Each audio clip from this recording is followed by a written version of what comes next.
guys, what's up? Good morning. Time check is alas 10 na ng umaga sa amin dito. So ngayong araw na ito guys ay may i-reveal tayo at isi-share sa inyo ng mga achievements sa buhay. So kung gusto niyo malaman, don't forget to click the notification below para updated tayo sa ating mga new vlogs, new videos. Okay? So hello guys, ito pa yung sinasabi ko sa inyo na achievements namin dito sa amin, no. So yan pala yung aming bagong bahay na pinagawa. Yan yung aming biranda guys.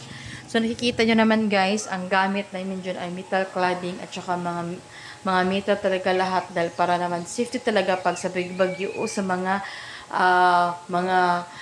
darating pa ng mga bagyo-bagyo na mamalakas to, so hindi nalilipad yung ating bahay kasi nga sobrang maganda na sa paggawa ng ating bahay.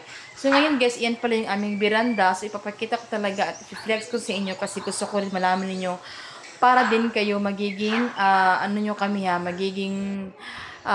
sundan nyo kami kung ano yung aming apak sa buhay. So ayan guys, yung aming likod ng aming bahay. So ang gamit pala namin dyan ay yan, yung usong-uso ngayon guys na ginagawa na mga para siyang scene guys na dingding. Ang tawag niyan metal cladding kung hindi ako nagkakamali guys. At yan pala yung aming window, kulay blue yan guys at white ang ating pinagawa kasi nga maganda ang white sa color brown. So ayan guys, i-flex ko ng maigi at binibidyon ko ganyan. Nagbo-voice over na lang ako guys kasi nga wala tayong magawa. Charot. So ayan na guys yung ating bahay. Yan na siya. So makikita nyo dyan guys ay maganda na talaga yung bahay guys at super maganda na talaga at malapit na itong matapos pa, no. So ayan, so banda dyan guys mapapansin nyo na ayan sa baba ay syempre nakasiminto din yan kasi nga dyan namin ilalagay yung aming mga motor guys na dapat namin ilagay yung tatlong motor namin dyan, tsaka ito pala yung ating finished product sa veranda. Malapit na talaga tayong makatira dito guys at konting kebot na lang. So ito pala yung aming sala.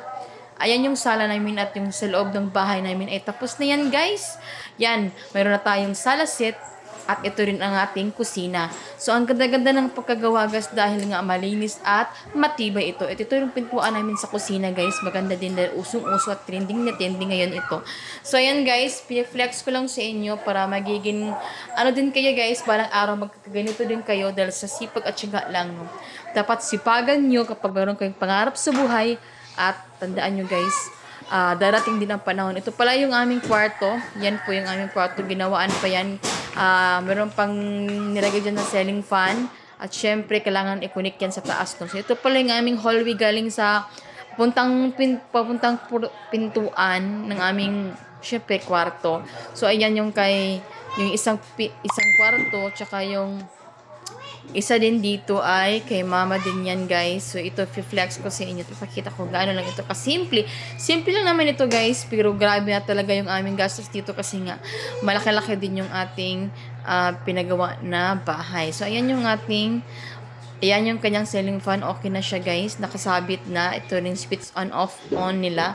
So ito rin yung saksakanan. Ito yung aming CR guys. Ipapakita ko sa inyo kung gaano ito kaganda at gaano din kalaki ito guys. Ayan. So tama lang naman yan sa amin yan yung ganyang klaseng kalaki ng CR kasi hindi naman kami masyadong kalakihan.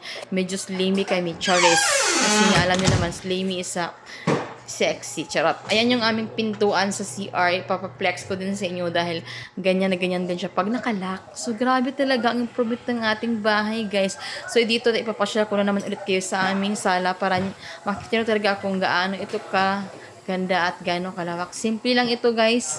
Hindi ito masyadong bonggang-bongga talaga pero at least, guys, ay maganda na. See you in my next vlog. Bye!